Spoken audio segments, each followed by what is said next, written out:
Miss माला, आपका यह कहना है कि मेरे मुवक्किल मिस्टर राज ने आपके साथ बलात्कार किया, लेकिन मेरा यह कहना है कि आप अपनी मर्जी से उनके साथ हम बिस्तर हुई और उसके बाद उन्हें बदनाम करने के लिए आपने उन पे इल्जाम लगाया कि उन्होंने जबरदस्ती आपकी ऐसा धंधा आपके खानदान की लड़कियां करती होंगी, मैं नहीं करती। You bloody! खबरदार, जो एक भी लफ्ज गलत बोला तो आपको शर्म नहीं आती अपनी बेटी जैसी लड़की से ऐसी बात कहते हुए?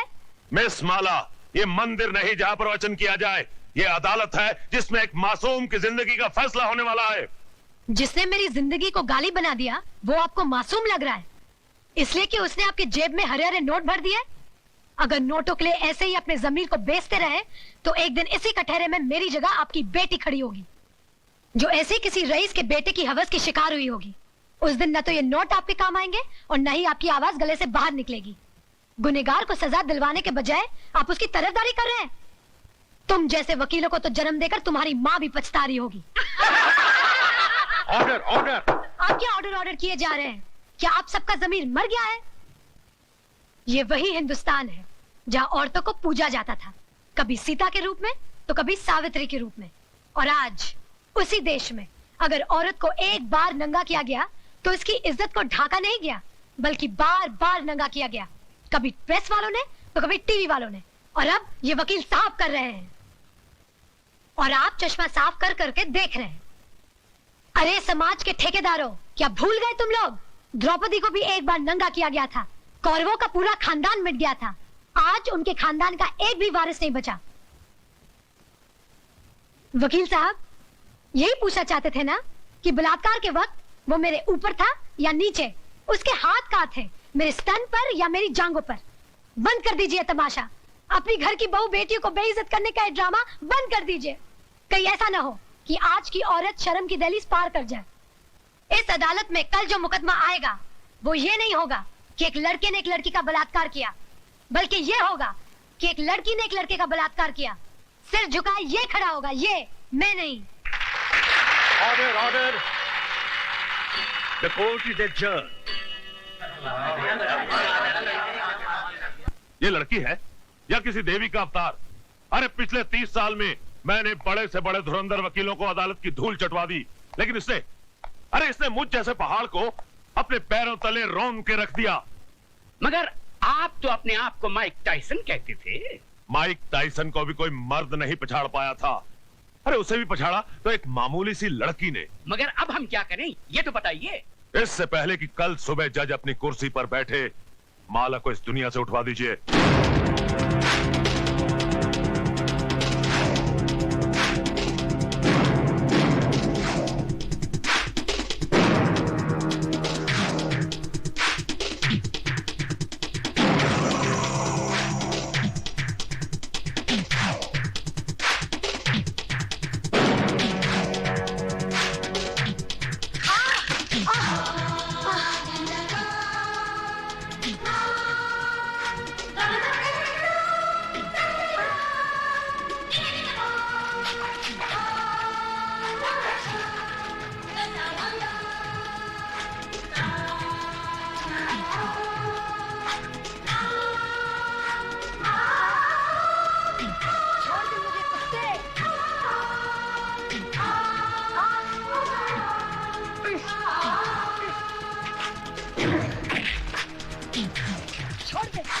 छोड़ दे मुझे।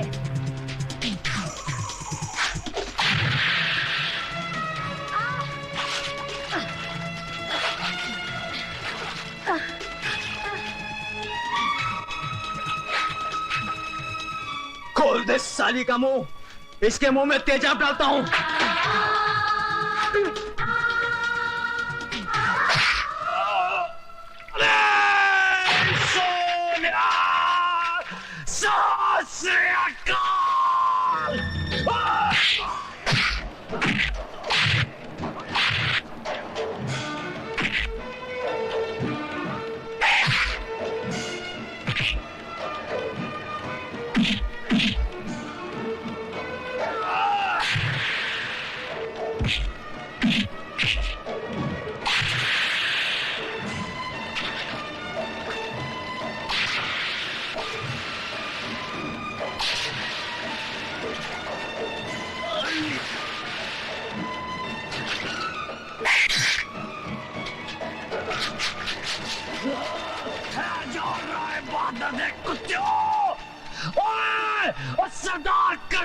सिंह तोड़े फटे चक देगा।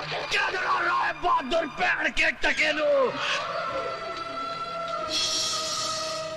मिलोड, पिछले 30 सालों से मिस्टर ज्ञान प्रकाश इंसाफ के इस मंदिर की चौखट पर अपना माथा टेकते आए हैं। इस देवी के चरणों में श्रद्धा के फूल चढ़ाते आए हैं, क्योंकि ये अब तक हर मुकदमा जीतते आए हैं। लेकिन आज जब पहली बार इन्हें शिकस्त की हल्की सी झलक दिखाई दी तो ये बौखला गए। इंसाफ के इस मंदिर से इनका विश्वास उठ गया, इस देवी में इनकी श्रद्धा टूट गई और इन्होंने अपने हाथों में इंसाफ के तराजू की जगह दौलत की तलवार उठा ली। मेरी मुवक्किल माला को इस दुनिया से उठाने का फैसला कर लिया, उस पर कातिलाना हमला करवाया। अगर यकीन नहीं आता मिलॉर्ड, तो आप खुद ही देख लीजिए माला के जिस्म पर पड़े हुए जख्मों के ये निशान। मैं अपने फाजिल दोस्त से यह पूछना चाहूंगा कि अगर इस मुकदमे का फैसला अदालत के बाहर ही करना था तो इस अदालत में आने का ढोंग क्यों रचाया जा रहा है? जब इन मासूम बच्चों के बयान के बगैर इस मुकदमे को अंजाम तक पहुंचाया जा सकता है तो फिर इन्हें क्यों बुलाया गया है? अगर ताकतवर अपनी ताकत के जोर पर ही मुकदमे का फैसला करवा सकता है तो यह अदालत क्यों बनाई गई है? अगर गरीब और बेबस को इंसाफ नहीं दिया जा सकता तो बंद कर दीजिए यह अदालत। रुक जाइए जज साहब, आप अपना फैसला सुनाए इससे पहले मैं आपसे एक सवाल पूछना चाहती हूँ। पूछो। अगर मुकदमा ये वकील साहब जीत गए तो इन्हें ढेर सारे नोट मिलेंगे और इनका मौकिल छूट जाएगा, और अगर ये वकील साहब जीत गए तो इस आदमी को 7 साल की सजा हो जाएगी। दोनों ही सूरतों में मुझे क्या मिला? कानून ने मेरे साथ क्या इंसाफ किया? जो इंसान कानून की मर्यादा को तोड़ता है, कानून ही उसे सजा देता है। मर्यादा मेरी तोड़ी गई है, कानून की नहीं। इज्जत मेरी लुटी है, कानून की नहीं। Order order. क्या मैं माथे पे लगे इस कलंक के साथ जी सकूंगी? कौन थामेगा मेरा हाथ? कौन भरेगा मेरी मांग में सिंदूर? किसके नाम का मंगलसूत्र मैं पहनूंगी अपने गले में? अरे इस देश में तो सीता माँ को भी अग्नि परीक्षा के बाद माफ नहीं किया गया था, फिर मैं तो एक मामूली सी लड़की हूँ। हर लड़की बचपन से एक ख्वाब देखती है कि एक दिन उसकी बारात आएगी, उसका राजा घोड़े पे सवार होकर उसे ब्याह कर डोली में ले जाएगा। पर मेरा ये ख्वाब ख्वाब ही रह गया। क्या मेरी बारात कभी नहीं आएगी?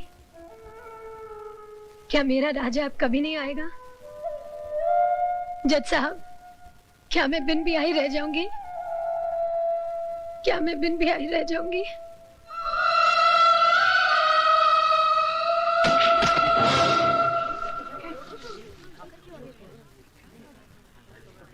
हाँ, अपने आप को दादा कहते हैं।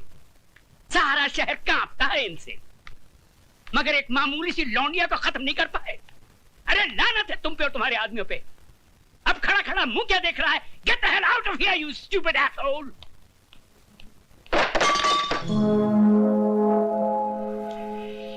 कौन है वहां?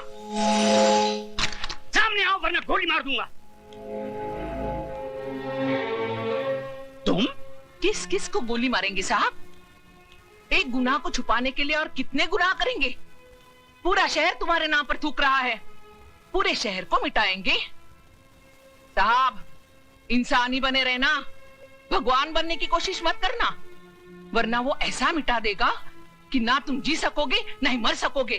तुम्हारी ये मजाल कि हमारे सामने जबान खोलो। 40 साल लगे साहब, 40 साल, तब जाके जबान खुली है। पैसों से बहुत बड़े हो गए लेकिन इंसान छोटे रह गए। कौशल्या, तुम्हें तमीज नहीं मालिक से कैसे बात की जाती है? तुम तमीज सिखाओगी मुझे? जिसने तुम्हारे मर्द को पैजामे का नाड़ा बांधना सिखाया है? अरे बहू, जब घर में आग लगी हो तो पानी डालकर उसे बुझाया जाता है, लेकिन तुम उस आग में तेल डाल रही हो। अगर इसी रफ्तार से तेल डालती रही तो कुछ ही दिनों बाद यहाँ हवेली नहीं शमशान घाट होगा। इनफ इज इनफ, नमक हराम, दफा हो जाए यहाँ से। और खबरदार जो फिर इस दहलीज पे कदम रखा। फिक्र मत करो साहब, तुम्हारी दहलीज पर पैर तो क्या, उस पर थूकूंगी भी नहीं। दोनों तरफ के गवाहों के बयानात सुनने के बाद और तमाम हालात को मद्देनजर रखते हुए ये अदालत इस नतीजे पर पहुंची है कि मुलजिम राज ने जुर्म किया है और वो कानून का मुजरिम है। लेकिन कानून से पहले वो माला का मुजरिम है, जिसकी जिंदगी को उसने तबाह कर दिया और समाज में इज्जत से जीने का हक उससे छीन लिया। लिहाजा ये अदालत मुलजिम राज को ये हुक्म देती है कि जिस लड़की को नंगा करके उसने बेइज्जत किया, उसी लड़की से शादी करके उसे अपने घर की इज्जत बनाए।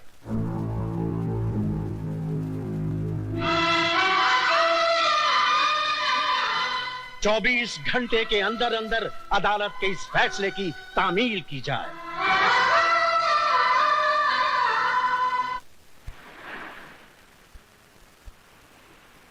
लिहाजा ये अदालत मुलजिम राज को ये हुक्म देती है कि जिस लड़की को नंगा करके उसने बेइज्जत किया, उसी लड़की से शादी करके उसे अपने घर की इज्जत बनाए। 24 घंटे के अंदर अंदर अदालत के इस फैसले की तामील की जाए। मैं किसी भी कीमत पर उस लड़की को नहीं अपनाऊंगा। हाई कोर्ट में मुकदमा लड़ूंगा, सुप्रीम कोर्ट तक जाऊंगा। जाओ, जरूर जाओ। आज तो हम सिर्फ इस शहर में बेइज्जत हुए हैं, कल हमें सारे मुल्क में बेइज्जत करो और परसों सारी दुनिया में, ताकि वो लोग जिनकी आज तक हिम्मत नहीं हुई थी इस हवेली की तरफ आंख उठा के देखने की, घर में घुस आए और हमारे मुंह पे थूके। तो क्या मैं दुनिया की परवाह करूं, अपनी जिंदगी की नहीं? उस मामूली लड़की से शादी कर लूं मैं? अब वो एक मामूली लड़की नहीं रही, अखबारों की सुर्खियां बन गई है वो। इस शहर के हर आदमी की बेटी बन चुकी है वो। तुम्हारी भलाई बस इसमें है कि तुम कोर्ट का ऑर्डर मान लो और उस लड़की से शादी कर लो, वरना ये घर तबाह हो जाएगा। मैं आपके लिए 7 साल की सजा काटने के लिए तैयार हूं, मगर उस लड़की से मैं हरगिज़ शादी नहीं करूंगा। जिस लड़के ने सुबह का सूरज तक न देखा हो, जिसे किसी चीज को हासिल करने के लिए कोशिश तक न करनी पड़ी हो, उसे क्या मालूम कि जेल की कोठरी क्या होती है, उसका अंधेरापन कैसा होता है। अगर आप नहीं चाहते कि मैं 7 साल की सजा काटूं, तो क्या उम्र भर की सजा भुगतूं उस लड़की से शादी करके, अपनी जिंदगी तबाह कर लूं? शादी तुम करोगे, लेकिन अपनी जिंदगी तबाह करने के लिए नहीं, बल्कि उसकी जिंदगी तबाह करने के लिए। हम समझे नहीं बहू। बाबूजी, अदालत से उसने अपने लिए जिंदगी नहीं, मौत मांगी है। इतने जुल्म और सितम ढाऊंगी कि इस हवेली की बहू बनने का ख्वाब मिट्टी में मिल जाएगा।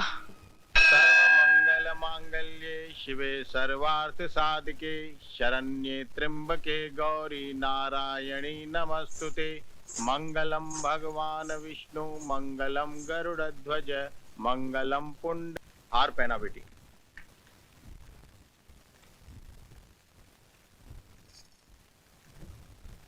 अपनी पत्नी की मांग भरो।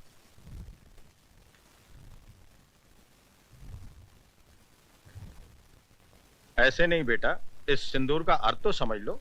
तुमने एक बार अपनी पत्नी की मांग में सिंदूर भर दिया तो तुम्हारे जीते जी ये सिंदूर कभी नहीं मिटेगा। इसका मतलब ये सिर्फ सिंदूर नहीं, इस बात की गवाही है कि तुम जिंदा हो और सही सलामत।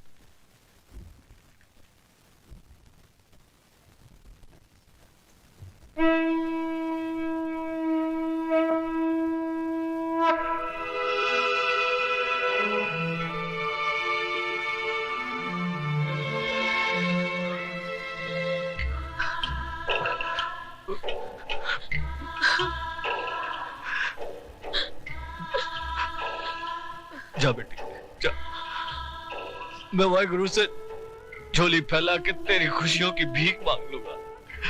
जा।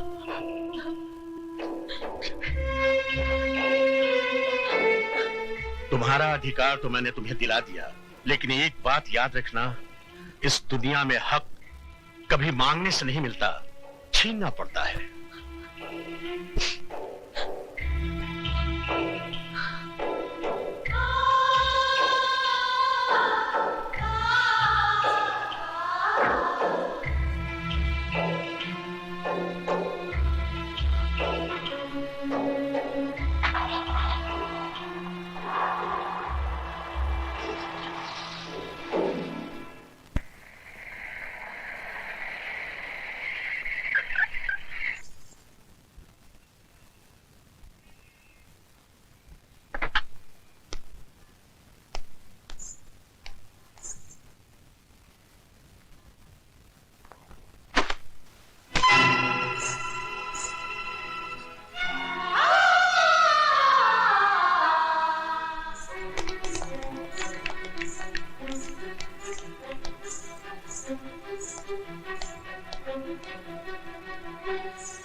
हम लंदन जा रहे हैं, अपना वादा मत भूलना।